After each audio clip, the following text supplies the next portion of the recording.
I fucking had it with Kristi Noem. Fucking had it with her.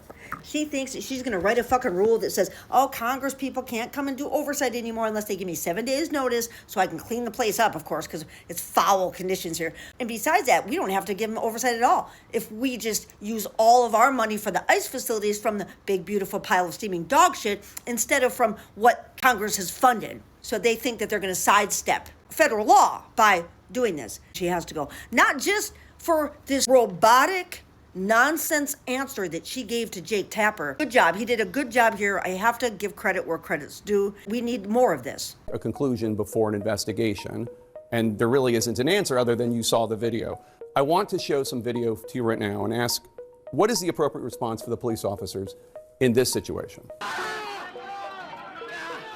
They know that when people are putting hands on them, when they are using weapons against them, when they are physically harming them, that they have the authority to arrest those individuals. President Trump pardoned every single one of those people. And every single one of these investigations comes in the full context of the situation on the ground. When we're out there, we don't pick and choose which situations are and which laws are enforced and which ones aren't. Every single one of them is being enforced under the Trump administration and policy. I just showed you video of people attacking law enforcement officers.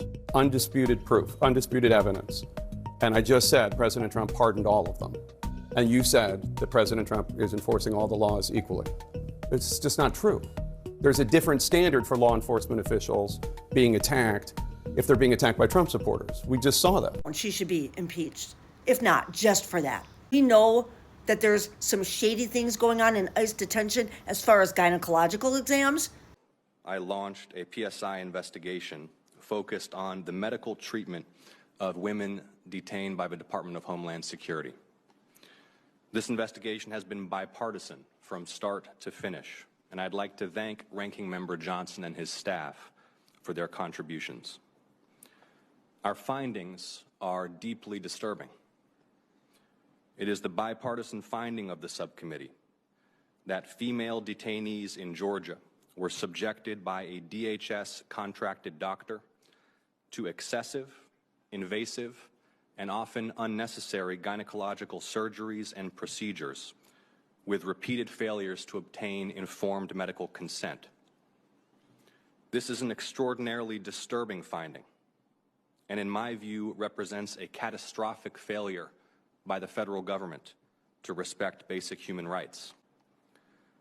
These medical experts reviewed the clinical conduct of Dr. Mahindra Amin, an OBGYN doctor contracted by the Department of Homeland Security, who has subjected female detainees to aggressive and unethical gynecological care, quickly scheduled surgeries when non-surgical options were available, performed unnecessary injections and treatments. And if that weren't disturbing enough, that brings me to this video of ICE stopping at a single space porta potty right there. She's cuffed, putting her in the porta potty. He falls down on the ground, gets back up, and follows her in the porta potty while his buddy waits out in the other car.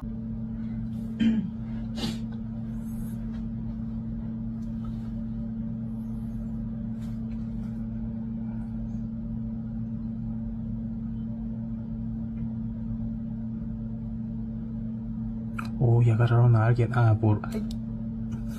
¿Qué? ¿Por qué? Agarraron a alguien, llevan a alguien. ¿Cierto? No, pero Sí. no. Sí.